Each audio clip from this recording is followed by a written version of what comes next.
Regardless of what you or I think about this entire Charlie Kirk incident, it can't be denied that this is a powerful, powerful psychological operation. And for some reason, Erika Kirk is kryptonite to those who could be calling out the truth and examining inconsistencies and anomalies. But I think that they can't, partially because of emotional attachment to the story. Maybe they have a personal relationship with Erika Kirk or some other cognitive bias. And on one level, it's kind of understandable because you've got this widow who's got kids. From all the indication, it looks like her husband was politically assassinated and the whole thing looks terrible. So it's not the right time to be criticizing this poor grieving widow. And on the other side of it, it's true that facts don't care about your feelings. Truth fears no scrutiny. Truth is treason in the empire of lies. It's the new hate speech, and truth is the first casualty in any war. Truth just goes, yeah, I don't care if it's a widow. Yeah, I don't care if there are kids, or I don't care what the situation is. We got to find out what the truth is, because the longer you continue without the truth, the tighter people embrace the lie. So we're going to go over this Jesse Waters, Erika Kirk interview step by step. I was going to do this in chunks. Hey, let's just go ahead and do the whole thing, because from Candace Owens to Jesse Waters to Tucker Carlson to Nick Fuentes, it doesn't seem like a whole lot of people on that side are interested in calling out the anomalies and calling BS on Erika Kirk. They don't have a problem condemning and criticizing TPUSA or Andrew Colvett or Mikey McCoy, the great Mikey McCoy, or Frank Turek, or any of those. But when it comes to Erika Kirk, it's almost like, put the brakes on, Superman, I'm losing my power. I think she does operate as a psychological kryptonite to a whole lot of people who could be calling her out and exposing her, or at least holding her to account as the CEO of TPUSA. But for some reason, one reason or another, they're stopping short of doing that and going in the other direction entirely. So we're going to watch. This is faux news. This is complete propaganda from top to bottom, no matter what you think about the Charlie Kirk, Erika Kirk story. And you know what? We're going to listen to it in 1.5, just so it's not going to take us that long to get through it, because this is 56 minutes long. Let's go ahead and start from the beginning of this puff propaganda piece that I guarantee you will reinforce the left versus right propaganda parasitic political paradigm lie. Let's take a look at it from the beginning, and we'll make some comments along the way. God is not done with America, and our best days are ahead. Every single one of you need to say, God, I am willing. Use me. Use me for your purposes. Liberty is God's idea, not man's idea. Nobody does what we do at Turning Point USA, but it starts with all of you. This is about saving Western civilization. Sadly, we just started getting word just a couple of moments ago that Charlie Kirk has been shot. The cries of this widow will echo around the world like a battle cry. The next speaker is a very, very special speaker. She is my hero and the love of my life. Join me in welcoming Erika Kirk.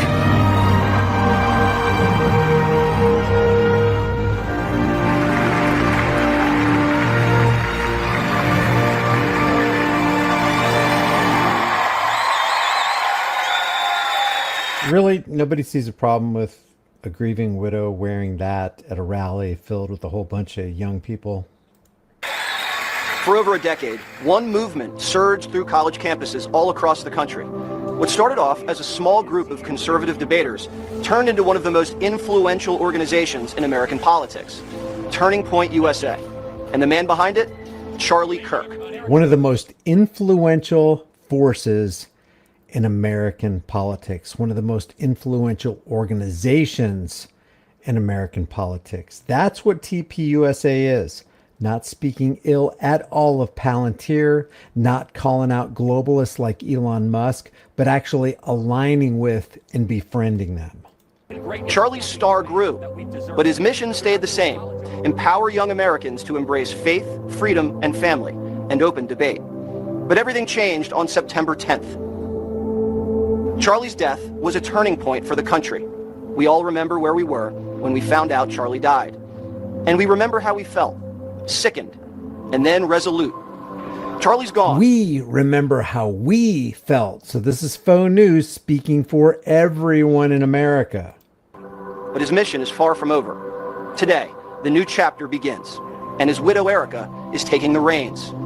Fox was lucky enough to get unprecedented access behind the scenes with Erika and the whole Turning Point team. They're picking up the torch and carrying a movement that Charlie created. Was it really luck, Fox News? Was it really luck? We were lucky enough to get this behind the scenes interview. This is propaganda. It's planned. It's being pushed out by corporate media for a reason. They want you to see it. They want you to be exposed to it and immersed in it, and they want you to be changed by it. And from here, it's only getting bigger. But to understand how we got here, we have to go back to how it all started. And that's where we begin. My exclusive sit-down interview with Erika Kirk.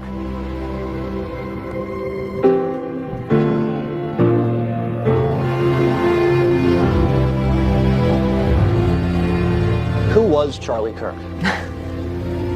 I can't help but smile when I hear his name or say it. He was the love of my life, still is. Phenomenal father. Incredible man, good friend, very loyal. He had a great dry sense of humor. He built something so incredible, and he was a bridge in our country, meaning he had the gift of communication.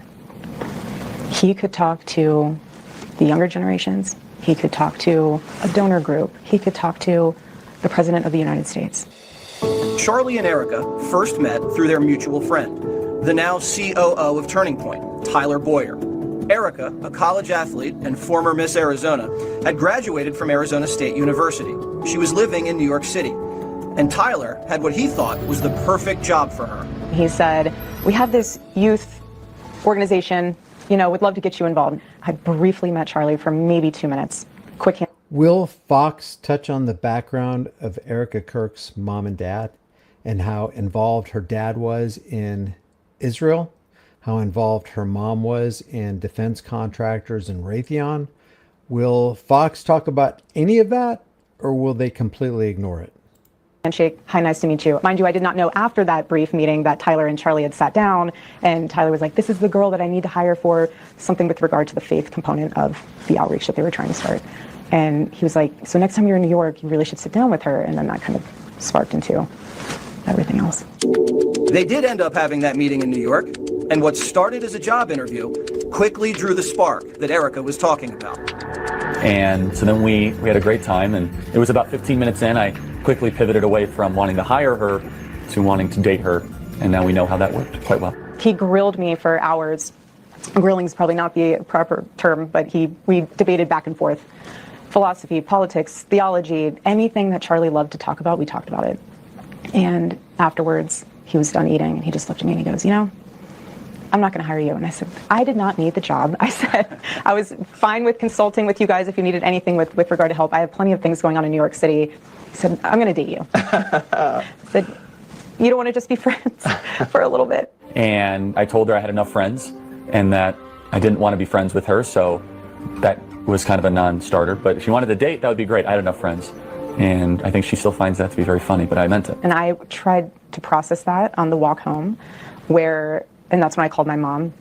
And she's like, are you working with them? Are you going to get a job with them? And I was like, no, but I got a boyfriend. And it was a moment. I literally had to walk home to process everything that just happened because, again, the Lord knew that I needed a man that was going to be so assertive, not play games, not say, yeah, let's just be friends and see how it goes. Let's just talk it out. No, he was so direct. He was so clear. I want to date you with the intention of marrying you. He didn't want to waste his time. He didn't want to waste mine. When did you know you were in love? He knew immediately. And I knew there was something there.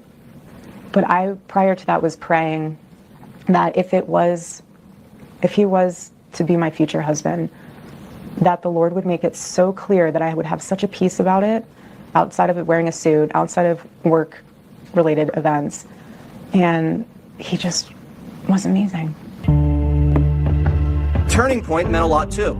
This campus was just 2 buildings at the time, but the organization was already well on its way to becoming a force in American politics. It's funny about leftists on college campuses. They think they're being rebels.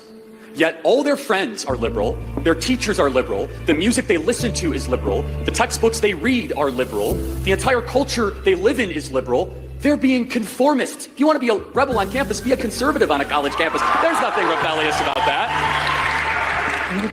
The music they listen to is statist. Their teachers are statist. Their curriculum is statist. Their friends are statist. So you want to be a rebel, be a different kind of statist with just a little bit different ideology that doesn't really change anything.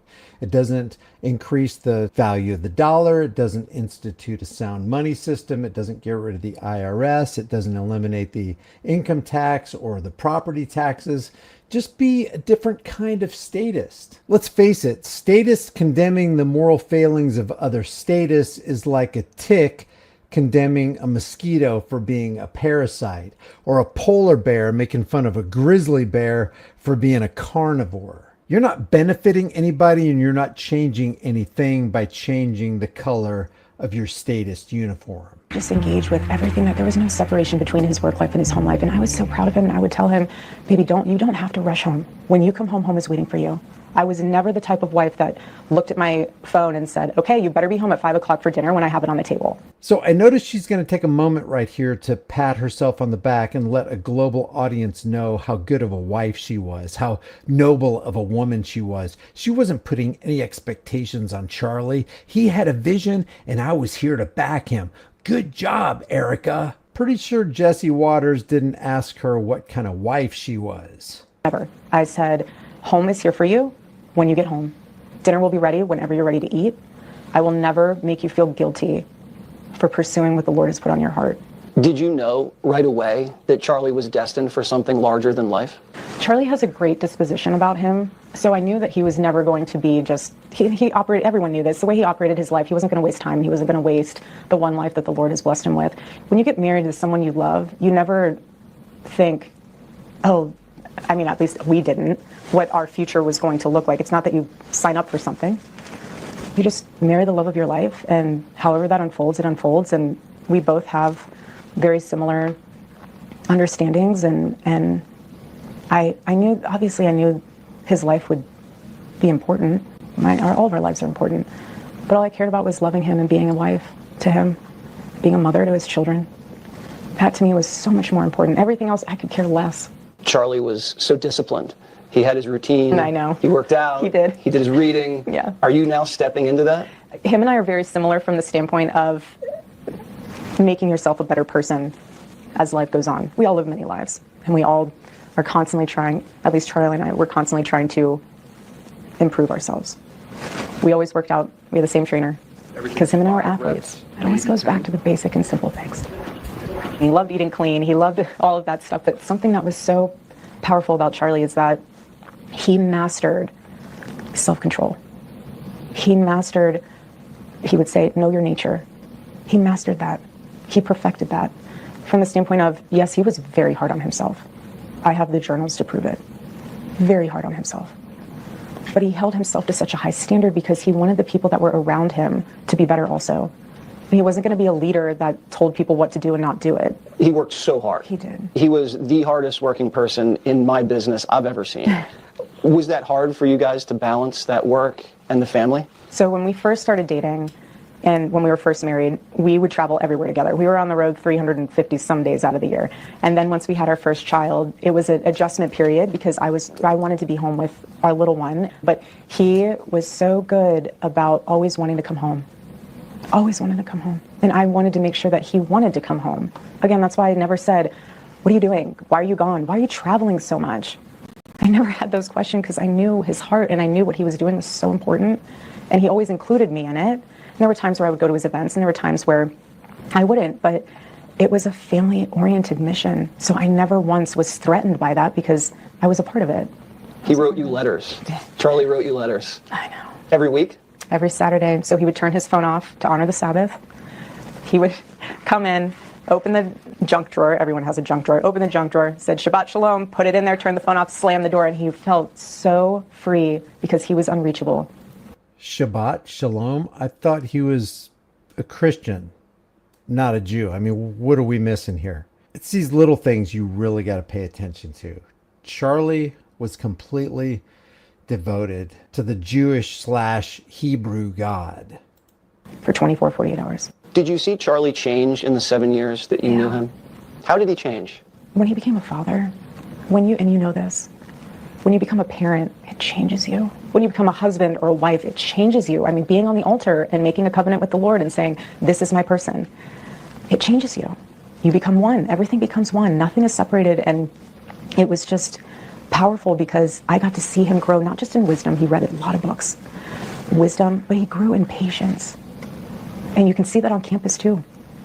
You see the evolution of him going from holding the mic all the time to then putting it down, taking a sip of his tea, throwing in a throat coat, and just listening. You could see how he evolved into this incredible man who he mastered himself. He became more tranquil as he grew older. He did, and that was a huge testament to his faith because he realized more and more, this is not about Charlie Kirk. Is there one thing that you know about Charlie that no one else knows that you want to share? Okay, so he would name all of my daughters and my son's stuffed animals, every single one of them. His favorite animal was the platypus. It's so random, but it's so funny because it was such a utility animal, and it's not even an animal you would think of. And I remember when I went to the San Diego Zoo with my daughter, and we found the platypus shirt there, and I had her put it on, and Charlie was like, how did you find that shirt? And I was like, we just so happened to go to the zoo and they had a platypus. He was blown away. I'm glad we didn't embarrass him too much there. We saw these clips go viral afterwards about him being a father. Let's look at some of those. It's so fun. That was a great day. So we're here at Bill's Burgers in New York City, and right near this very table was the first time Dad met Mama. And it started as a job, and I was asking all these questions, philosophy, religion, Jesus. So fun. He was so fun. What kind of relationship did he have with each child? Look at Jesse Waters' face. This is almost like, and he's going to show a couple of clips to evoke emotion. It's almost like he's emotion harvesting. Like Fox News is engaging in exploitation here. Let's exploit the widows so that we can get really good ratings, a lot of clicks, a lot of views, a lot of ad revenue. And let's do it riding the wave of emotion from widow Erika Kirk. It just seems sinister to me. Did he have with each child? When you ask that, I can't get this image out of my head of, you know, this feeling too, where you see your husband come home, or you as the father come home and the kids just run to you. His relationship with them was so precious because they're so little. So it's not like you're teaching them these amazing things, but somehow he still found a way to incorporate it in little ways. But his relationship with them was so pure and precious because you see him being on stage in front of thousands of people, commanding the presence, telling them all about Western civilization, telling them all about what's going on in the world, telling them why they should care. And then you see him come home and just be a dad. Go play with them in the pool. Love on them, tickle them, play with them. Like, even if it was just with his stuffed animals, play with them. What do you see of him in the them? kids? It's funny because my son loves to throw balls and baseball bat and footballs. And then, and my sweet daughter, she's starting now to want to say little speeches. So we all are sitting there to listen. But you know what's so sweet is that my daughter's starting to want to put our son to bed at night in his crib. And so it's very meticulous of how it's done. So it's a little bit Charlie of like making sure that it's the right rhythm. And we put him in the crib and then I say, okay, mommy's leaving. And she sits there and I just watch her on this video of singing Jesus Loves Me to him. And that's the song that Charlie would sing to her. Never said, okay, no, you need to sing that to your brother. So I feel like it's little moments like that where I'm like, that's you, Charlie. That's you. You're there. Yeah. You're very protective of your children's privacy. Yes. As Charlie's profile grew, were you concerned? We live in a day and age where the internet feels so entitled to everything. Why are you doing this? Why are you doing that? You know, explain this, explain that. And we live in a world where children don't even have a childhood anymore. You know, why are you posting a photo of your kid so that you can get $50 off a stroller? Like, that does not make sense to me. Crazy. If you can't afford a stroller, buy one you can afford. Like, that makes sense to me. But to use your child or a photo of you standing in the bathroom embracing them specifically, and you have 500 copies of that same pose so you can get it right for social media is bizarre to me. And it was Isn't that what Fox did when Charlie's kid ran to him when he was on Fox and Friends? Aren't they trying to exploit a child for some purpose other than goodwill? Why do we constantly see that? And what was the slogan of TPUSA under Charlie? Faith, family, freedom. Wasn't he exploiting the family structure to promote TPUSA in some way and promote it to evil ends? The evil ends that promotes the father of the vaccine, that promotes the guy who put his signature on the biggest power and wealth transfer that the world has ever seen, the guy who said, I like take the guns first, due process second. So under the banner of faith, family, and freedom, Charlie Kirk advanced the cause of rightist statism that now has ushered in the Palantir predictive policing and surveillance state. Charlie too. And our babies are not for anyone else's viewing other than ours and our family. And why would I want AI images of my children out there? Why would I want, and yeah, we get kidnapping threats, we always have. We get death threats, we always have. You're just smart about it. Protect what you love. Protect who you love. I want to show you a video of Charlie talking about TPUSA. Okay. Well, you're about to embark on something that is much bigger than yourself. This is about us. This is about the country. And in my opinion, this is another round of corporate media exploitation. Hey, get the widow on the set. Get the widow on the set. We need dirty laundry. We need emotion, raw emotion. That's going to generate the clicks, the views, the ad revenue. Come on, keep it coming. It's almost like being a media content vampire. Make no mistake about it. They're engagement farming. They're riding off the waves of people's emotion and this negative energy and this sad energy. the whole nation are again on turning point.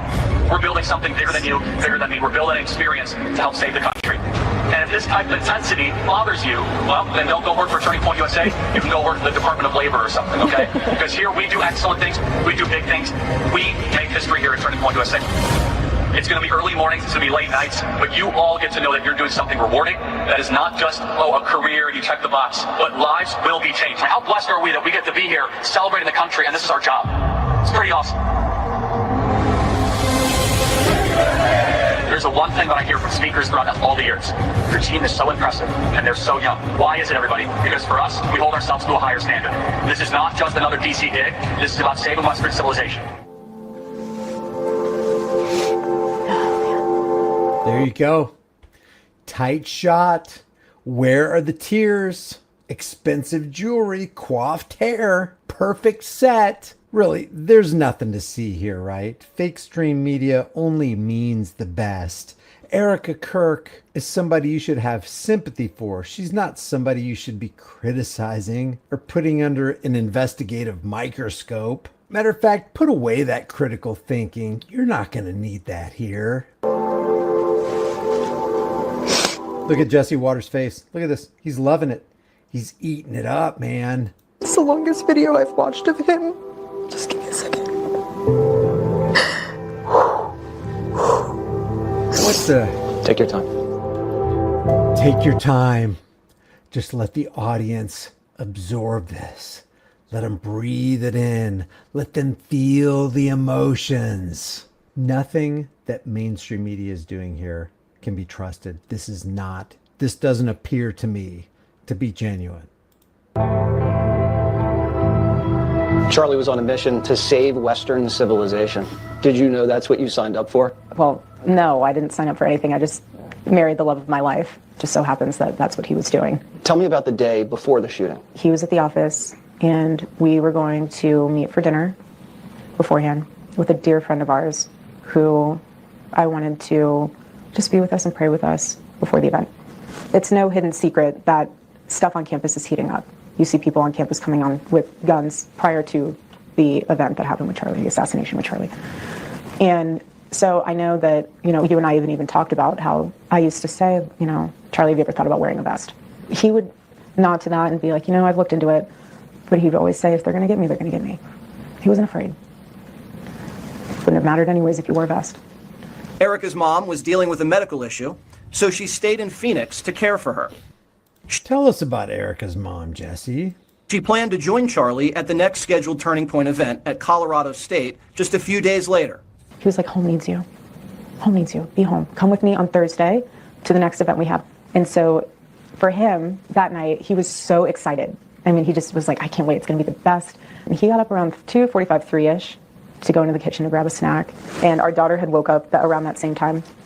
We live in a small space, so you can kind of hear when everyone's kind of shuffling around. And so she came to our room, and she stayed in our bed. And he always loved when Gigi slept in our bed because she's, you know, little ones, they like curl up inside of you and like they're just... We live in a small space.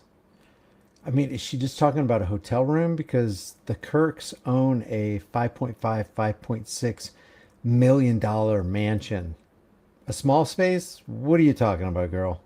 Nuzzled in, but you also know that it can be very acrobatic when a 3-year-old is in your bed and somehow their feet end up on your face.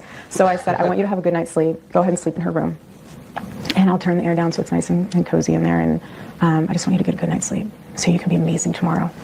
And so Gigi and I stayed in our room. And that morning he woke up super early and he came into our bedroom, into the bathroom, because that's where his wedding ring was and his necklace. And he came in and he grabbed that. And then he left. I didn't even get to give him a kiss goodbye. When we return, he was at peace. I gave him a kiss. One of the hardest moments of my life was leaving him in that room.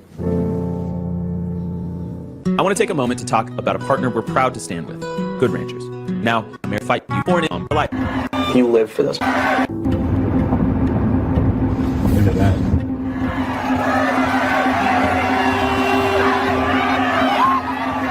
He lived for those moments when he just walked down and was throwing hats and students. He loved Gen Z and young people.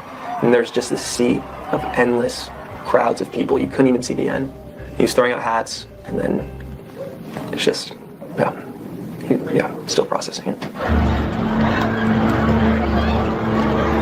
Sadly, we just started getting word just a couple of moments ago that Charlie Kirk has been shot. How did you find out Charlie had been shot? Was at my mom's doctor's appointment. I have my phone and I see the video come in of him flinging out the hats. And I said, Mom, look, it started. So we saw the hats being flung. I put my phone down and it was on silent, so I had no reason to look back at it. I moved my mom. I went back to grab my phone, and that's when Mikey started calling me. Called me within seconds. Remember, this Fox News interview is taking place just a little more than a month and a half after her husband was executed. A little more than a month and a half. I called Erika. I just remember it rang like 3 or 4 times.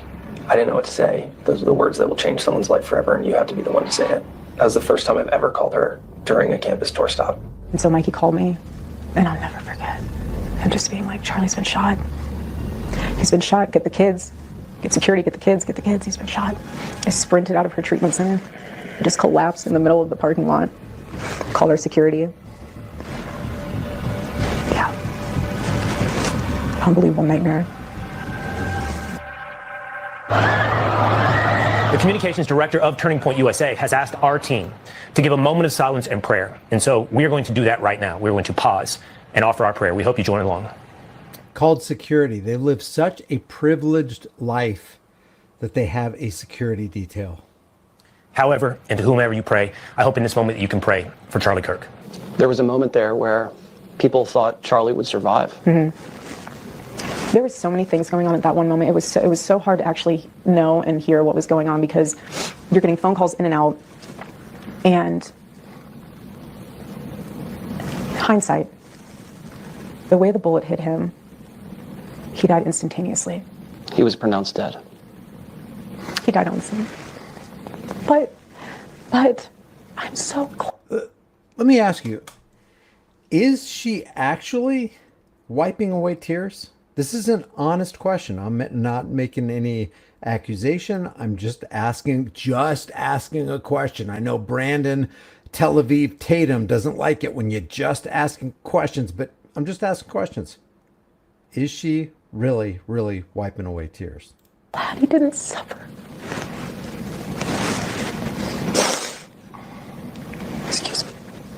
Look at Jesse's face. I'm so glad he didn't suffer. No one deserves to suffer. But him, of all people. Close up. Get that widow on the set. Get him, mother. We got an opportunity right here. Don't blow it. So he literally blinked and probably thought he was raptured and looked around and was like, where's everybody else? He blinked and he was with the Lord. And you wanted to see Charlie immediately and came up. Take us through that. We landed in Utah, went straight to the hospital. When you walked in, everyone was just, it was a scene from just a horror movie. Everyone is so rattled to the core. Officers, law enforcement, hospital workers, our team, everyone is just shaken.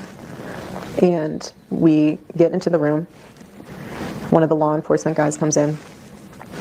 It's very sweet, but what do you say to someone whose husband just was assassinated so publicly? He said, I've been doing this for 30 some years. He said, I will never tell you that you cannot see your husband. He said, but I, in my professional opinion, think that you should wait to see him once he's at the mortuary. Because I don't think you want to see him like this. The room got quiet because half the room knew it's probably a good idea. And the other half of the room was like, there's no way she's listening to you right now. And I responded back to him and I said, with all due respect, sir, I said, I want to see what they did to my husband. And I want to give him a kiss because I didn't get to give him a kiss this morning. And I said the same thing to the doctor. When the doctor came in, I said, I want to see my husband. He said, I'll make sure that happens. And I did. And I got to see him. And when we walked into that room, he still looks so alive because he just, and I'm just so glad I saw him because you know this when you see someone pass at the mortuary. They never look the same when they're at the mortuary. They have this awful makeup and they're cold, and he was still warm and his eyes were slightly open. But you know what was so powerful, Jesse? He had this smirk on his face. It was so sweet. He had this smirk on his face where it meant three things to me. First, that he died doing what he loved. The second was that he was at peace. And I gave him a kiss. Gave him a kiss. And then before I left the room, which was one of the hardest moments of my life, was leaving him in that room. Excuse me. I looked at him and I thought to myself, that smirk to me is that look of, you thought you could stop what I've built. You thought that you could end this vision, this movement, this revival. You thought you could do that by murdering me. You got my body. You didn't get my soul. And that is the core and the power of this propaganda campaign. That right there is what animates people to doing more for Charlie, to buckling up, to getting serious about their political involvement, to push the next political parasite, all for Charlie. Let's prop up the left versus right paradigm lie. Let's crush the liberals. Do you know how many transgender Americans have been mass shooters over the last 10 years? Too many. By that time, the video was everywhere. How do you process that? I never saw the video. I never will see it. Do you believe that? Do you really believe that with the access she has to the internet, with the curiosity she must have about what happened, she's not seen the video? At the very least, I would want to see the video so that I could tear it apart and pick it apart and maybe find the true perpetrator of this crime. At the very least. But to say that you've not seen the video, it's almost like I would have to see the video.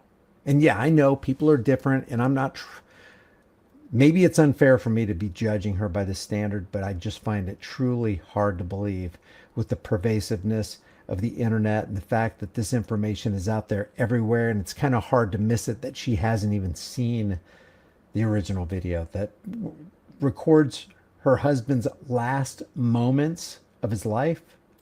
I never want to see it. There's certain things you see in your life that you can never unsee. There's certain things you see in your life that mark your soul forever. I don't want my husband's public assassination to be something I ever see. I don't want my kids to ever see that. And for people who actually enjoy watching that, which is quite literally sick, what if that was your father or your brother or your sister? I would want to see it. I would absolutely. Tell me what you think in the comments section. I would definitely want to see it. There's a perspective shift there. We're human. Life is fragile. And there is so much beauty in this world. Why would you waste any portion of your life looking at something so evil? Charlie was answering a question about trans violence when he was murdered. Do you think that was a coincidence? I don't believe in coincidences.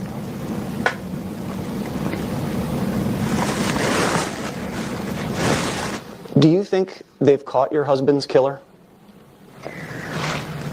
So, something I'm so grateful for is that we have one of the most incredible teams for this case. I would never wish it upon anybody to have to go through what we are going through. To have seen the autopsy report, to have seen the different evidence portions that have been collected,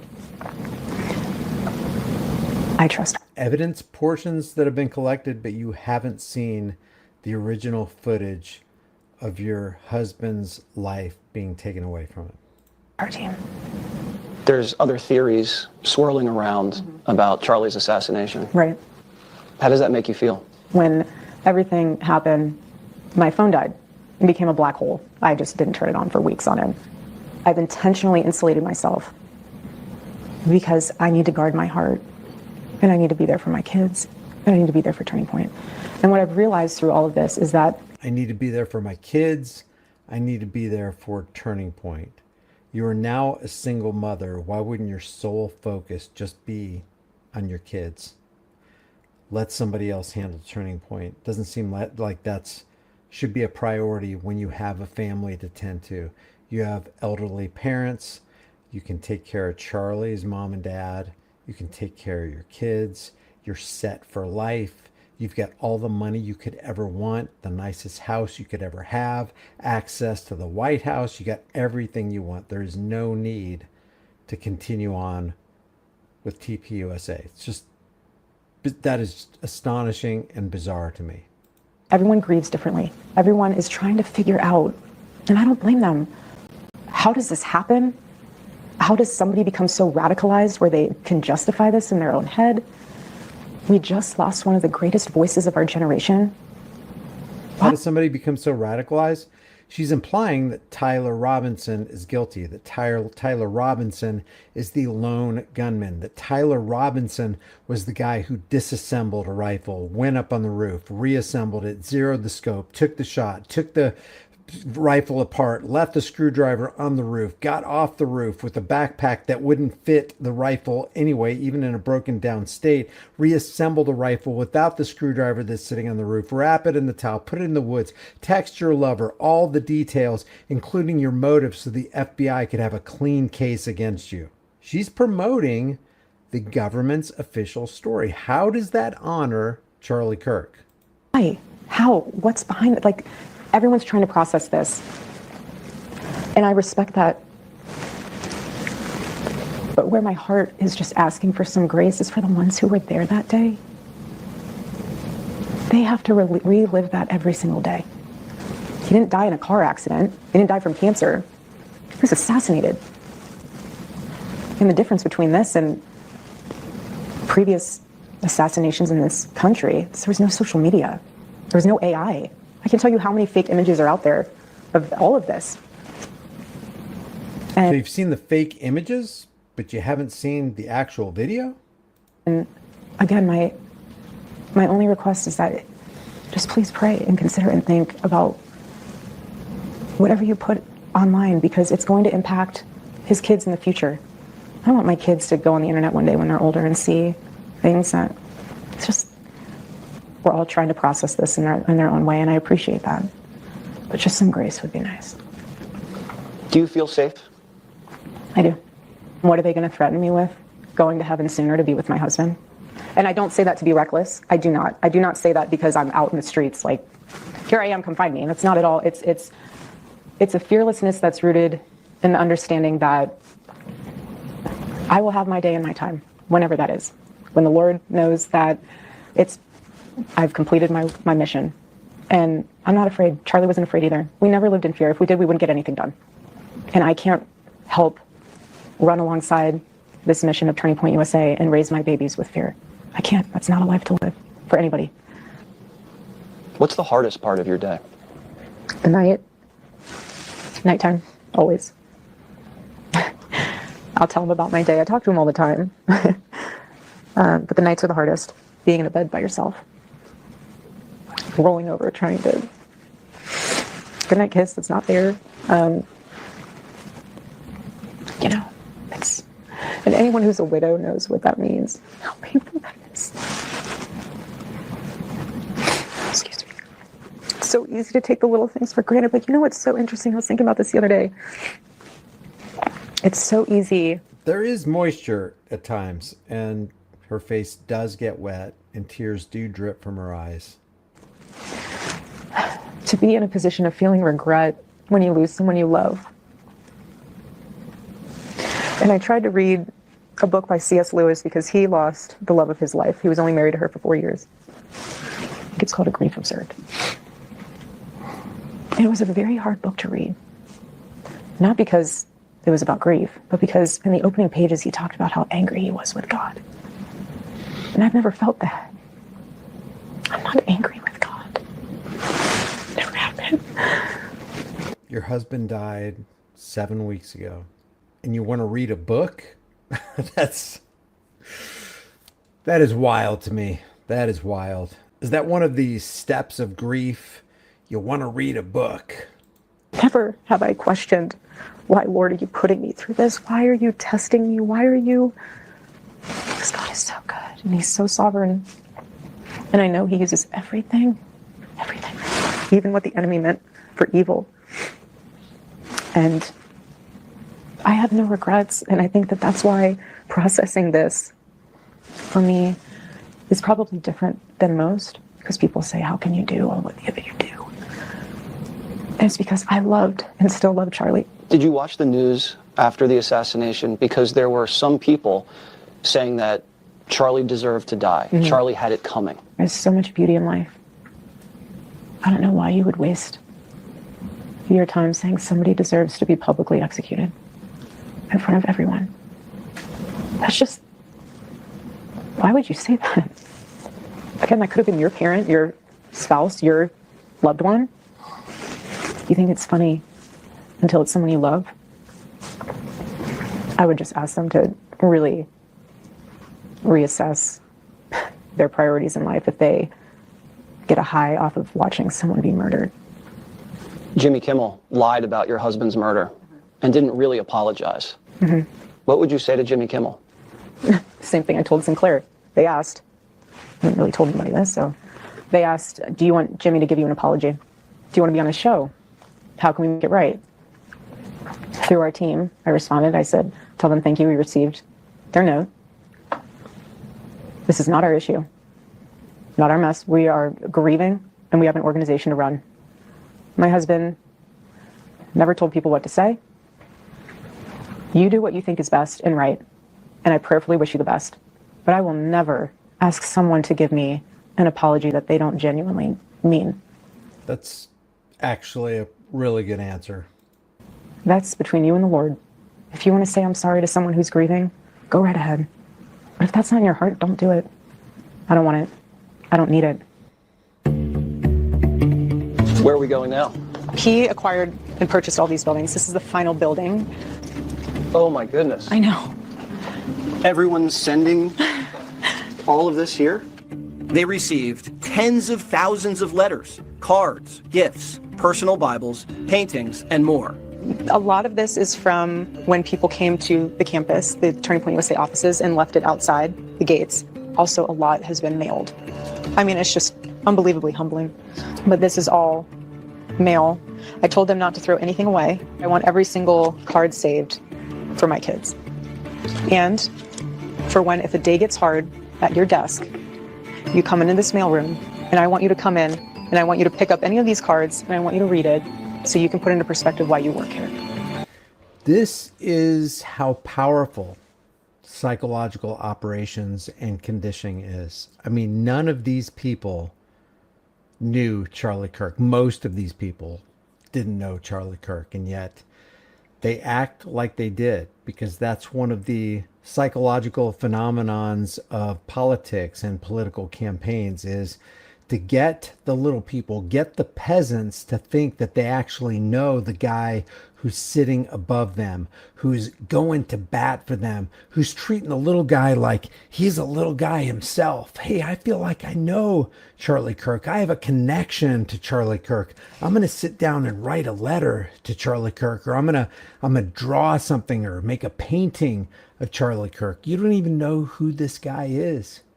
You don't even understand that Charlie Kirk helped to create and usher in Palantir Technologies and Peter Thiel, and coordinated relationships and influenced policy changes and welcomed in Israel and went to Israel and took great strides in laying the framework for this Palantir predictive policing, surveillance, and control grid that Donald Trump is approving United States contracts for. This is proof and the fruit of this powerful psychological operations campaign. This is my children's favorite section. This is the section that I tell them that in heaven, Daddy he's orchestrating with his friends to send them little presents so that they never forget that Daddy's watching over them. So, which would be a lie. You're lying to your kids. Charlie Kirk is not in heaven orchestrating with his friends so that they can send his children gifts. Whenever I bring the kids here at the office, I always let them grab one thing to play with. But I mean, it's really sweet. So you remember I told you that Daddy was working with his friends from heaven to send you presents every day, so you always know you're loved? See? This is Sesame Street. It is. Sesame Street. I know, it's Sesame Street, but all these are for you, baby. These are from Daddy's friends. Why don't you read this to me? I'll read it to you. You told your children that Charlie was going on a work trip with Jesus. Are they still asking, where's Daddy? Yes, my daughter continues to ask. I told her the other day, because she said, I just miss Daddy, and where's Daddy? When is he coming home? And I said, baby, Daddy's still with Jesus. And I said, they are so busy. And I said, if ever you want to talk to Daddy, you just look up to the sky and start talking to him. He can hear you. It's always me. And I told her, I said, I don't want to be so hypercritical that my humanity is lost in this. But there are so many times that the United States government and fake stream media, left and right, has outright lied to us and given us a pile of horse dung to chew on, and have exploited crisis situations and situations charged with emotion. And I'm just not buying any of this. Are you? Daddy is in heaven. She goes, so does that mean he's in a different house? And I said, yes, baby, he is building a house for us. Some people would say a mansion. She goes, do you think I could go sometime?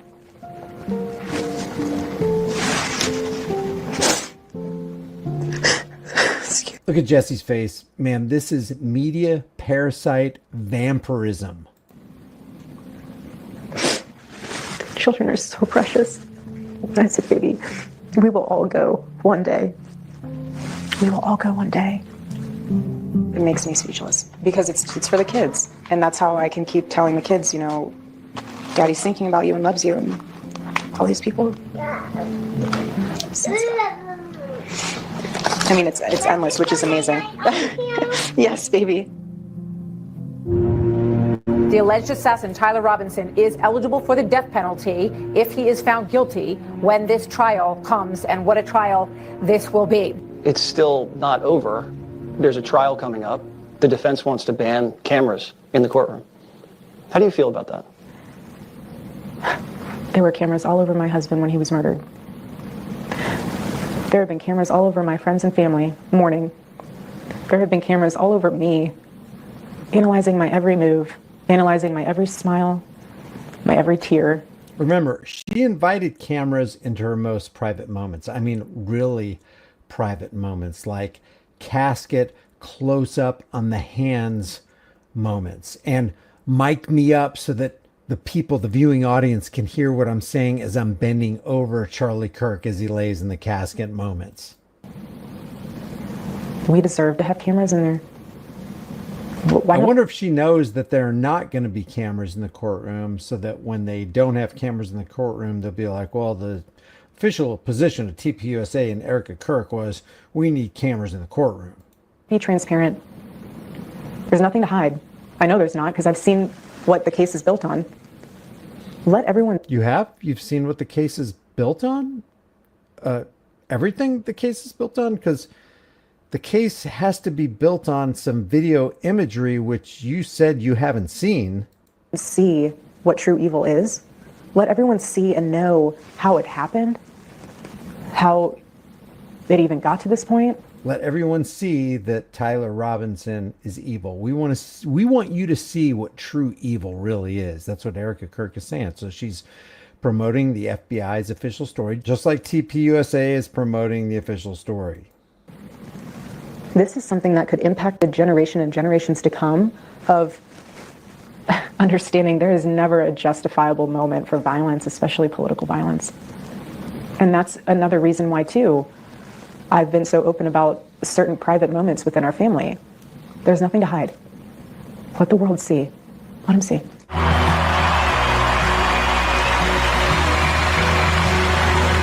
On the cross, our Savior said, Father, forgive them, for they not know what they do. That man, that young man, I forgive him. That's another promotion. I mean, this is 11 days after the death of her husband. And she's already come to the conclusion, based on what the FBI told her, that Tyler Robinson is a guy who did the evil deed. And she's saying, I forgive him for what he did to Charlie. This is just pushing it deeper and deeper into the psyche of everybody on planet Earth incessantly. The psychological operation hasn't stopped. It hasn't slowed down. They're pedal to the metal, completely devoted to shoving this down our throats.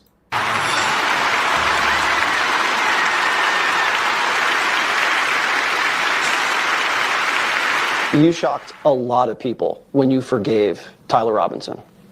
How did you do that? I remember going over the speech the night before, and there was a portion in there that I remember putting about how Charlie was trying to save the lost boys of the West. He was trying to save the exact type of individual who murdered him. And when I reread that the night before, I thought it just was weighing on my heart. Forgive him. A lot of people in this world think that forgiveness is a weakness, or that when you forgive, you forget. And it's the exact opposite. It's a form of freedom. The enemy stole my husband.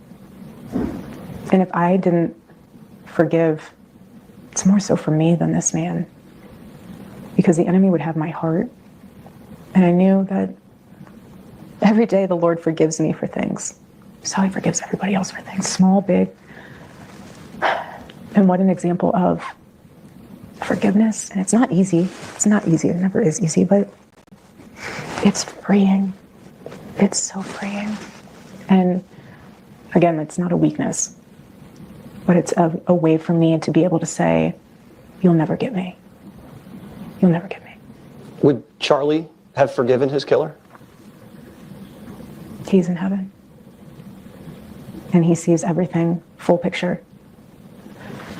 And I truly believe that if the Lord, which this does not happen, but if the Lord gave him an option to return back to earth, and if the Lord said, this is what your death is going to be the catalyst for, do you want to go back and exchange it? He'd say no. Wow. He'd say no. If convicted, do you think your husband's killer should get the death penalty? I do not want this man's blood on my ledger when I stand before the Lord. I want the government to decide. It's biblical too. Justice will ultimately be served. I want the government to decide, not the jury. The jury who's going to decide is not the government. That's kind of a strange thing to say. Anybody who knows anything about court or court proceedings, it's not the government who decides. That's why you pick a jury of your peers. I want the people to decide what should be done with this man. Very interesting. We return. This is your first major event as CEO of Turning Point USA. You're about to go on stage. And I see you've dressed for the occasion. That's great. Wonderful. What do you think Charlie would think about all this? He'd be blown away. What do you think Charlie would think about your tight pants? He'd be blown away, wouldn't he? Flu season doesn't wait, and neither should you. The smart but And check this out. I found this really interesting. This is an ad for All Family Pharmacy. They're actually pushing big pharma products on Charlie Kirk's channel. /Kirk and use code KIRK10 to save 10% today.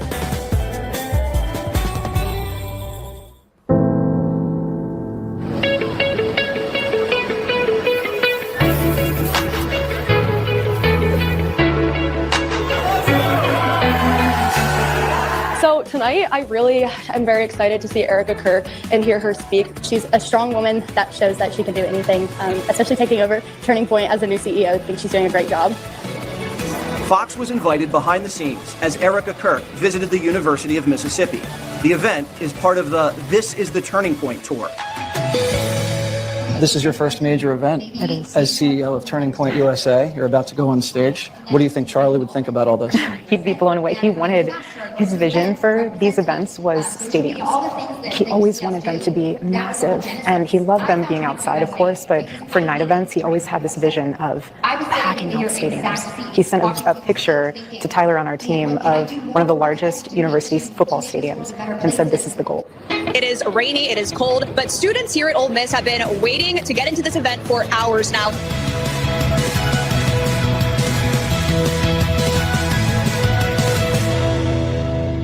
Well, you have about 10,000 people out there. I'm humbled. Why Ole Miss?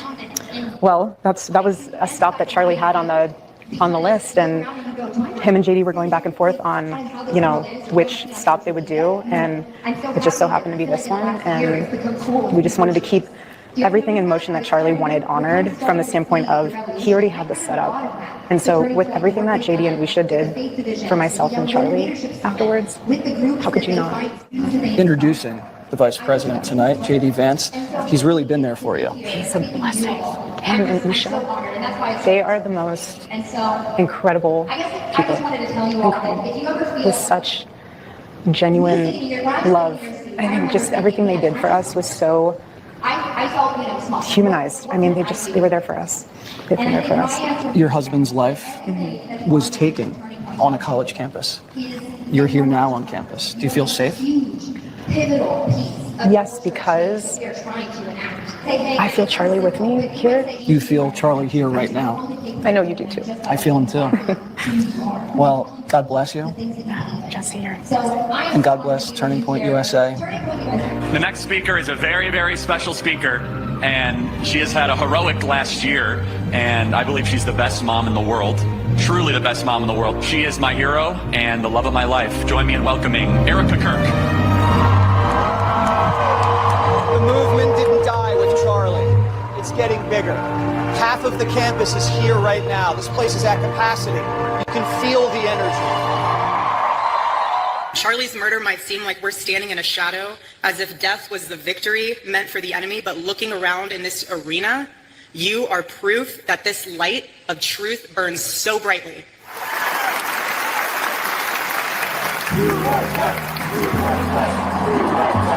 Carrying on Charlie's legacy, Vice President Vance debated students with different viewpoints, repeatedly encouraging them to come to the front of the line. Because we want to talk to people we agree with. We also want to hear from people we disagree with. I did not agree with many of the things that you said right ahead of this. I see there's a big line, and I hope I can get to everybody's question. I have a girlfriend who's studying in America off a visa. So what is your view on legal immigration? Yes, sir. Well, I appreciate the question. And look, my honest view is that right now, America, thanks in part to the Biden border invasion, but also thanks in part to a lot of bad immigration policy, right now, we have let in too many immigrants into the United States of America. That is just a fundamental reality. The next day, Erika was back in Phoenix. Last night was amazing. Yeah. Yes. I don't think I can ever put into words. I mean, obviously, that was my first campus. I mean, if I'd done a campus event, it was sitting, next to Charlie. I mean, I always got it. I always supported him for everything, but now to see it. Oh, there was a point where I couldn't even catch my breath through, like before we went on stage, and they played that video. I know. That intro video. I had to To hear my husband say, She is my hero and the love of my life, Erika Kirk. she's the love of my life. Yeah. So when we first started dating, I asked him, I was like, why don't you wear a cross? I was like, why? You say you're a Christian, but you don't wear a cross. He's like, I don't know. I'm not a jewelry guy. And I was like, I understand. So for his first birthday present, I got him this cross. And then throughout time, I would always add different medals to it. And so he loved St. Michael. And so, every time he'd put this on, he just felt like it was his armor. Yeah. Felt like it was his armor. Now, Candace Owens focused in on that like a laser because she's always pushing Catholic dogma. She's excited about it. You can see it in Candace's eyes. She wants people to become Catholic, which is another cult topic for another day. But this is another bizarre thing. Have you noticed what's happened since Charlie Kirk died? There's been this massive push for Catholicism from Erika Kirk with St. Michael to Candace Owens to Nick Fuentes to Tucker Carlson. Everybody's talking about how great Catholicism is. It's really interesting to me. I mean, if you want to talk about one of the biggest cults on the face of the planet, what is it, 1.2 billion people on the face of the planet that claim Roman Catholicism as their preferred religion? It's really sweet.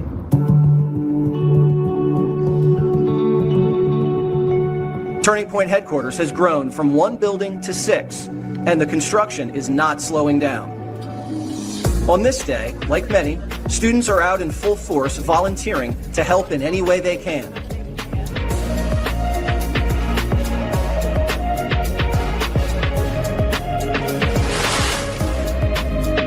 Power to do it for Charlie. Raking in the buckos for Charlie.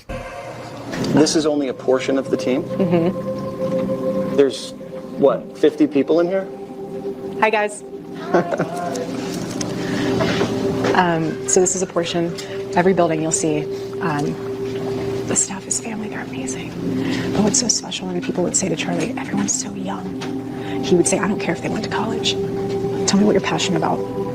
Tell me what you care. In the Fed week, as they promote a servant and slave of the Fed and Donald Trump, who's bought out by the Rothschilds banking cartel back in the 1990s when Taj Mahal got upside down in Atlantic City. Why do you love this country? And so that didn't mean anything to him. He wanted people who were bought into the mission, and no one's left. No one's been fired.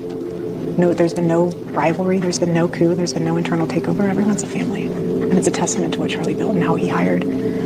Just about anyone you ask here says they feel Charlie's presence around them all the time.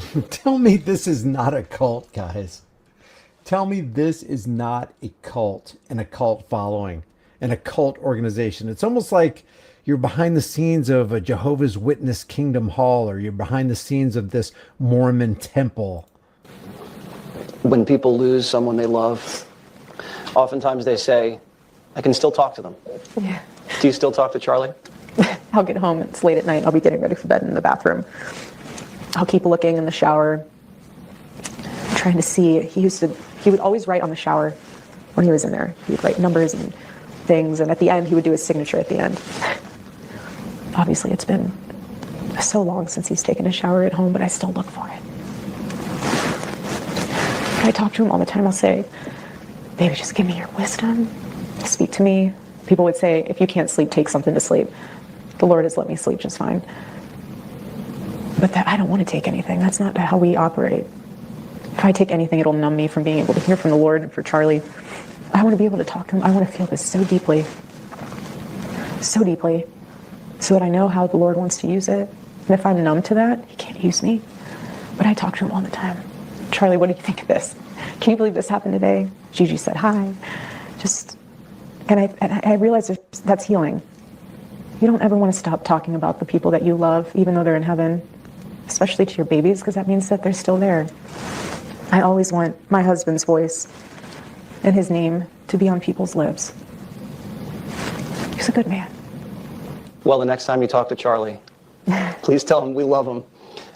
And Erika, we love you. In my opinion, top shelf propaganda from the beginning to the end. Let me know what you think in the comments section below. If you want to support this channel, just like this video, subscribe to the channel, hit the bell notification icon, and I will see you in the next video. Hey guys, hang tight. I really appreciate you watching this. I wanted to show you this video. I put it together about 2 hours ago, and I thought I'd go ahead and do it live because I wanted to get your comments on it. But I want you to understand that it almost seems like it's an intentional psychological operation within a psychological operation, because you've got the religious operations, you've got the TPUSA operations, you got the pushing of the official FBI story that Tyler Robinson is guilty and he's the lone gunman. It's almost like they're trying to throw critical thinking off the trail. And then on the other side of it, you have the Erika Kirk is basically Kryptonite psychological operation, where you got the popular YouTubers who, whether through emotion, the emotion of the moment, and don't get me wrong, this is emotional. Like, psychological operations work because people are emotional beings, and there's nothing wrong with emotions, but to manipulate emotions, it's basically a vulnerability within the human structure. And psychological operators and social engineers know this. So when they bring an Erika Kirk or a Charlie Kirk on the scene, and they have a Nick Fuentes fighting against the Tucker Carlsons of the world, and they have these massive audiences, and then you have Candace Owens coming on board, who now has the #1 podcast in the world. You don't get to that level unless you have people behind the scenes pushing you up to that level. I find it very strange that a Candace Owens, who is rich beyond measure, if you look at what's her George Farmer, I think is her husband's name. If you look at and see what kind of assets he has, what kind of property that they own, where they own property in different countries, you understand this guy's worth like over $200 million on the books. His dad or himself, they were hedge fund managers. There's a whole lot of behind the scenes stuff going on. And when you have a Joe Rogan or a Midas Touch or a Dave Pacman or a Erika Kirk or a Charlie Kirk or a TPUSA or Candace Owens being pushed like at an accelerated rate, hey, I really appreciate that super chat, man. And then to add insult to injury, when these people are doing live streams, they don't make a couple $100 in super chats. They make thousands of dollars in super chats as they're doing 6 ad reads. It's off the charts. So these insanely rich people who live these lives that none of us will ever experience. I mean, imagine having access to the White House to the point where you can fly on Air Force 2 or Marine 2 or Air Force 1 or Marine 1. You have the President of the United States, the Vice President on speed dial, and you can go confer with them. And like Charlie Kirk, a lot of people in TPUSA boasted, and people within Congress boasted, that Charlie Kirk had such power and influence within the halls of government that he was able to get politicians to change policy, or at least consider changing policy. You don't get there by accident. You get there through financial backers, and those financial backers want you in that position so that they can control you. Donald Trump wasn't bailed out in Atlantic City when Taj Mahal got underwater in the 1990s by Rothschilds Inc. for nothing. They didn't do it for free. They didn't do it just because they liked him. They did it because they wanted to affix him to their banking. Eric, it's not even strings, it's aircraft cables. Once you get on those strings, you ain't getting off. Trump owes you. Trump now is in debt to you. So what happened is that, hey, thanks a lot, Celtic. I appreciate you being a member for a month. By the way, I appreciate everybody joining. And we have right now 575 likes. Don't forget to hit that like button. I appreciate you being there, being here and hanging out with us. This is super important because when you have a psychological operation, what you have is this planned action to influence the perceptions, the emotions, the attitudes, and the behaviors of your target audience for a nefarious purpose. Because if people are trying to control you, do you think it's for your benefit or for their benefit? It's for the controller's benefit 100% of the time. But you will never see a Jesse Waters talk about this. Why? Because Jesse Waters is in on it. Jesse Waters is a purveyor of this psychological operation. And if you ever heard, I'll just freeze right here on this. If you've ever heard Tucker Carlson talk about his 20-year experience in corporate media, he was actually saying he knew that getting people involved in the war and propagandizing for the war was wrong, but he did it anyway. And for decades, he did it. And he would even condemn and make people who question the official story look bad. That is being a psychological operator. And I don't know, I'm just a human being like you guys are. I don't know if anybody can come back from that. I don't know if once you were a politician who was owned by AIPAC, or you had an AIPAC handler like Thomas Massey divulged to Tucker Carlson, and Tucker Carlson's acting like he's all surprised about, what? I've never heard of this. I doubt that. These people aren't stupid. They are very informed and they say what they're told to say. And there are some strings involved with the CIA, with Tucker Carlson, just like with Anderson Cooper, who, during that 2-year stint when he was in high school or college, became, kind of a CIA asset. I've heard once you're involved in CIA, you're always involved in CIA. There's no such thing as an ex-CIA agent. Once you're in it, you're always in it. Once you're in FBI, you're always in FBI. So does that work with politics? Does that work with organizations like TPUSA? Once you're in it, are you always in it for life? Is there no way to ever be released from those bankster puppet aircraft cables? I mean, what do you guys think? Put a 1 in the room if you think it's a lifetime position, says Sarah. Put a 1 in the room if you think that Erika Kirk is being genuine. Do you think those are real tears? Do you think she's really mourning? Because I'll tell you, I know it's tongue in cheek, but the way I view it, I've never seen a happier widow in my entire life. The happiest mourning widow on planet Earth is E. Kirk.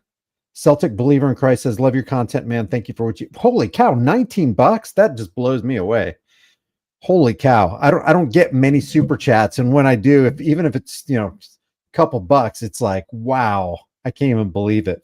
If you watch Candace Owens broadcast, it's like $100, $300, $500, $500, $300, $200, $100. It's like, what the heck? Do you guys understand how rich this chick is? It's amazing. Galapagash says, don't you think any of this is going to change for the better if the Federal Reserve is still a thing? Don't you think any of this is going to change for the better if the Federal Reserve? No, it's not going to get better. It's not going to get better until we address the root cause of all this evil, which is unsound money. I mean, guys, pull out your currency right now. It's right in your face. The very top line, I don't care if it's a 1, a 5, a 10, a 20, a 50. It says Federal Reserve note. This note belongs to the Federal Reserve. It is not it's not even an IOU. Like, you remember the blue tag silver certificates or gold certificate? It's like, this dollar represents 1 ounce of physical silver, held in reserve for you. No, it's not that at all. It's a note of debt. It's a confidence game. That's all it is. This is musical chairs. And we've been attached to the petrodollar Ponzi scheme, but that's going away. And the reason they want to march into Venezuela is because they want to do their own thing as far as currency. The reason we marched in to go get Saddam Hussein is because he wanted to get away from the dollar and started trading oil and euros. The reason we went after Muammar Gaddafi is because he wanted to establish the gold-based dinar. And, we can't have that. We got to go in. We cannot have people dumping the dollar, according to the U.S. military industrial complex, because when they do, and all those dollars, those chickens come home to roost, that's going to further dilute our money supply here at home. And then who's going to want those things? It's like they're everywhere. And you've seen the Weimar Republic in Germany, when their Reichsmark crashed, kids were playing with dollars in the street. They were stacking these stacks of dollar bills like they were playthings. They were putting them on the walls like wallpaper. That's going to happen to the dollar someday. So what you want to do is take your Federal Reserve notes, be smart about it. Don't put all your eggs in one basket, but buy physical things. I don't care what it is. Any physical thing, a toothbrush will be worth more than $1. Yeah, everybody needs a damn dollar. Who's that guy that does that? Giving dollars out at Dollar Gen. Everybody needs a damn dollar. I like that guy. But that's the whole thing. Yeah. As long as we have the Federal Reserve, you're going to continue to have the war on drugs. You're going to have the foreign aid industrial complex, the military industrial complex, the prison industrial complex. The only way we can afford those things is through a dishonest currency scheme. And I keep calling it a money scheme, but it's not really money, because it doesn't hold its value. Anytime there's inflation, it's leaking value away from the dollars that you already spent your time and labor to earn. So if it's the product of your time and labor in concept, then the dripping away of that time and labor is the erosion. Of that product, then it's the erosion of your time and labor. So they're actually messing with the value of your time and your labor. Time plus labor equals your life. That's all you got is your time and your energy that you expend.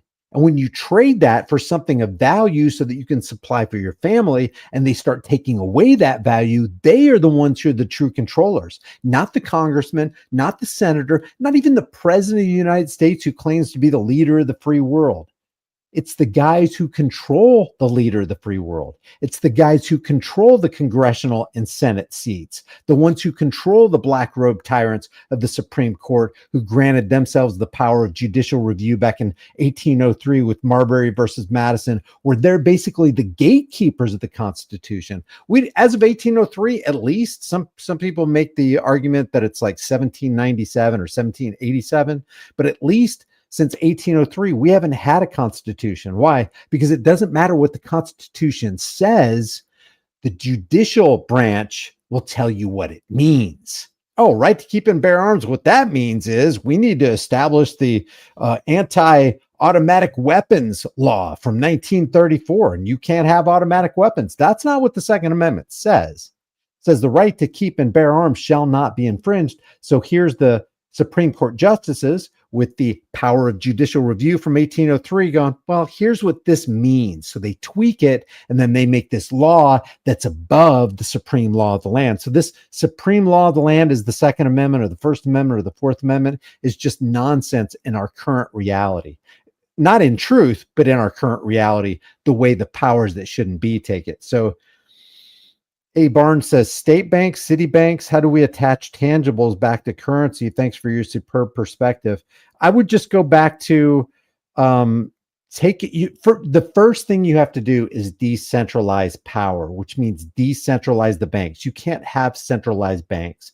There's nothing wrong with banks as long as they don't operate on a fractional reserve system, which means all they have to do is keep 10% of their total holdings. So if that's why they don't want a run on the bank, because if everybody who had their money in that bank called those loans due and asked, it's like, maybe this guy's got $20,000 from the bank, maybe this guy's got 5, maybe this guy's got 100. If everybody came in at the same time and goes, hey, I want to completely deplete my savings, give me everything in cash, they couldn't do it because they are on a fractional reserve banking system, which is theft. It's theft. oh, we'll hold your money and keep it safe, but you can't come back and get it anytime you want. There are restrictions. And if you take out too much of your own money, well, we're going to alert the IRS or the bank of whoever is the main mother bank of your bank. So the bottom line is we got to do this in steps because people aren't going to be used to it. We got to institute sound money. The first part of this whole thing, including in politics, is to decentralize. All these centralized powers have to be broken up. Then they can be dealt with easily. I would say the very first thing that we need to do in this society, the first two things we need to do, and you guys check me on this and see if you think I'm wrong. Number one, eradicate every gun law. No restrictions anywhere. I know this is a dangerous proposition because criminals are going to get their hands on guns. But guess what? Criminals get their hands on guns anyway. It doesn't matter. The only thing gun laws do is restrict and confine the people who are the law abiders. It's only the law abiders who go, oh, National Firearms Act of 1934. Okay, I guess I can't buy an automatic weapon. The criminals are going, National Firearms Act of what? I don't care. And then they'll go on the internet and show off their automatic weapon. But you can't have one because what stops you, the barrier that stops you, is that you're a law-abiding citizen. Yeah, well, guess what being a law-abiding citizen does for you? It empowers criminals and politicians, street criminals and politicians, because, politicians are criminals, and it disempowers you. You give up your guns because you're afraid to go to jail. The criminals, well, I've already been to jail and I kind of like jail, so I got nothing to lose. I'm going to go and get myself an automatic weapon. And while I'm at it, I'll go ahead and fish for some RPGs. So the very first thing, if we want freedom in this country, the first thing we do is we say, we're prioritizing the Second Amendment. It says shall not be infringed. That's exactly what it is. Shall not be infringed. And don't you dare, and I consider it an infringement, a background check, closing the gun show loopholes, limiting magazine capacity, putting heavy taxes on ammunition and firearms. Those are all infringements. An infringement is just a barrier. Any barrier, I don't care if it's a slight barrier. I don't care if it's a paper thin barrier. It's a barrier and it shall not be infringed. So release all the gun laws that would make every single American free and say, hey, guess what? If somebody comes on your property and is threatening you or your life, we're not going to prosecute you. Like in California, even if you did have a gun legally and you shot a person in your house because you were defending yourself or your family because they were coming at you with a kitchen knife or another gun, you can be criminally prosecuted for that. So drop all that nonsense. And number two, and you might laugh at this, but man, you want to make a boatload of money in America? Get rid of every hemp/CBD/THC law and let everybody grow hemp, full THC, whatever, anywhere they want. No restrictions, no regulations. You want to see a rich country. You want to see nutrient soil. You want to see getting rid of Monsanto. Those two things right there. I mean, there are other things like release all the nonviolent criminals in the injustice system. There's a lot of things that you can do, but I would say number one, break up and decentralize the federal government. Take all the chains, light or heavy, off of the Second Amendment, and grow hemp anywhere, everywhere, young, old. It doesn't matter. You will have a free and prosperous nation just in those things. And we ain't even getting started yet. If anybody disagrees with me on that, let me know. Let's see. Let's get some more super chats here. William says, I was a wreck, cried for 2 years when I found my dad dead, and we hated each other. LOL, so I can't fall for this. My exes turned the crying on and off.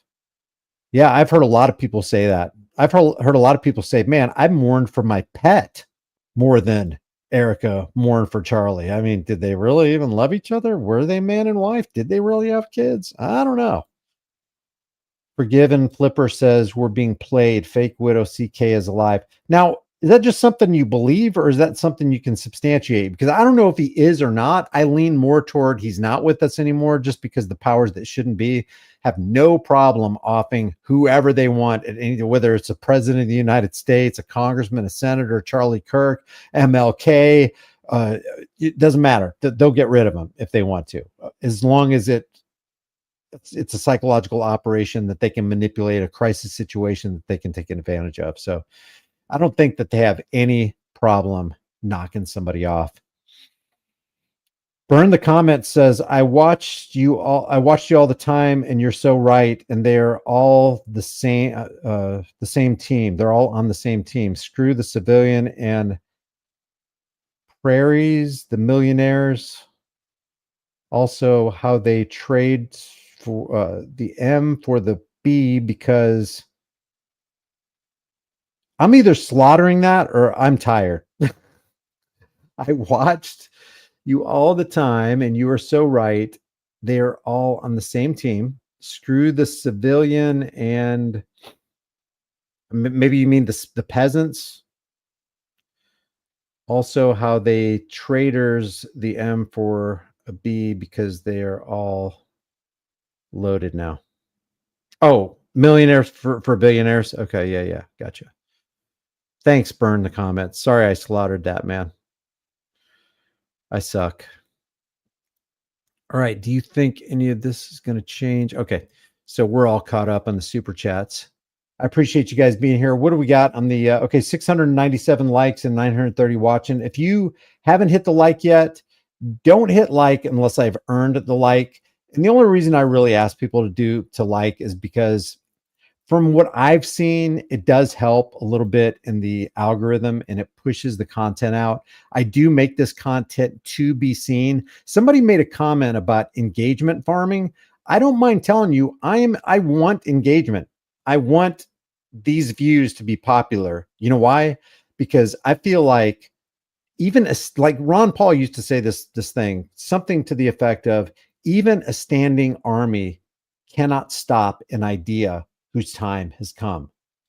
If we throw out seeds, and that's all I can do, that's all you can do. If I throw out truth seeds, then hopefully some of them will germinate. I know a lot of them won't, but if you hit the like, it's likely to, be recommended maybe somewhere down the line by YouTube. And a lot of people have not considered these concepts. A lot of people just want to hate on Charlie Kirk because he's a Republican. A lot of people want to hate on Brian Tyler Cohen, or who's that congresswoman in the House, Jasmine Crockett. They want to hate on Jasmine Crockett because she's a loudmouth Democrat.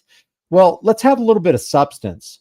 I don't hate Charlie Kirk. I don't hate Jasmine Crockett or AOC, but I want to challenge their ideas, and their ideas are statism left or statism right. And you've got to come to grips with the fact that statists are statists. And when a statist is condemning the moral failings of other statists, it's like a tick calling a mosquito a parasite. You're being an absolute hypocrite. The tick is a parasite. The mosquito is a parasite. It's like a polar bear mocking a grizzly bear because he's a carnivore. Well, guess what? The polar bear is a carnivore too. So it's stupid for a Republican to be dogging on a Democrat, since they're basically working for the same team owners. It's just a different flavor of tyranny. I don't buy that Charlie Kirk is deceased. I'm not sure if we saw real BLOOD, and the fact that his wife is not grieving. Yeah, I mean, I just don't know where you go with that, because I can't say he isn't, and I can't prove that he is. I'm just going to go with, okay, let's say that he is. Even if he isn't, whether he is or isn't, they're playing a serious psychological operation on us right here, and they're doing it for a specific purpose, and it's to achieve a strategic and tactical advantage over the rest of us. Not for our benefit, but for the benefit of Palantir. Because remember, they are setting up a digital surveillance and, more importantly, control grid. They want everything and everyone digitized. Just if you don't believe what I'm saying here, and it's crazy, but look at Larry Fink plus, just do a search, Larry Fink plus BlackRock plus tokenize all assets. They want to tokenize everything, including you. They want you to be just this biometric digital piece of data that they can trade, that they can, the mind of whom they can manipulate, maybe so that they can AI generate a duplicate of, so that they can get not just more money. It's beyond money for these billionaires and trillionaires. They want more power. They want to accumulate more power. And something that I don't think a lot of people take into account is that the powers that shouldn't be also have powers that shouldn't be enemies. And we're just pawns on the chessboard. Not all the people behind the curtain get along. They want to carve out more land for themselves. They want to grab more resources for themselves. And they are long-term players. They're like, okay, what's the landscape going to look like in 100, 200 years? Have you asked yourself that? Do you really think the United States is going to be in control of the world? Like do you think we're going to be a superpower in 50 years? How about 100 years? How about in 200 years? In 200 years, what years are going to be? 22, 25? In the year 2225, do you think that the United States is going to be a superpower? I don't think so. I don't think so. Our currency will have long since crashed. And what are they going to replace it with? They want to replace it with CBDCs, the central bank digital currency. We got to resist that with if there was anything we could unite on, it would have to be that. The digital predictive policing, surveillance, and control grid. We got to resist that with everything. I'm not talking about marching in the streets. I'm talking about absolutely resisting it. Because once that's in place, all bets are off. And then we're easy pickings for any AI that goes rogue in the next 5 or 10 years. And that's another thing. They've got all these AI metadata sites going up, all these centers that are sucking the electricity and the resources, including water, away from communities and leaving the communities to foot the bill. And their insurance premiums are going up in their house. Their utility costs are going up. They're paying more for water. They're paying more for food because things are becoming so much more expensive to eat and get energy for. We're in a serious situation. That's why I got a serious problem with the TPUSA and the psychological operation going on from this counterfeit news network, from faux news, because they are hiding the fact that we are getting set up for a really, really big fall. And we're not even counting the superpower China and Russia and all these people. If we don't get our heads out of our derrieres, the landscape could look really, really different and dystopian in the next decade. So I'm going to leave it at that. I really appreciate you guys. Thank you for everybody who weighed in, who liked this video, who's sharing this video, the super chats. Thank you to all my Patreon supporters. There aren't many of you left because of what that Patreon did to me 2 years ago, but I appreciate you guys. You guys are awesome. None of us is greater than all of us. Thank you for joining and taking your time. And I hear you. Do more live streams. I'll try to do that. It's just I'm going all day, and it's difficult to do live streams sometimes. So I appreciate you. I'll just leave you with this. The price of freedom is now and will always be eternal vigilance. You always got to be on the lookout, because indifference to this notion is the means by which the people have and will secure their own oppression. Let's stop our own oppression, and let's start today. I will see you in the next live stream. Take care.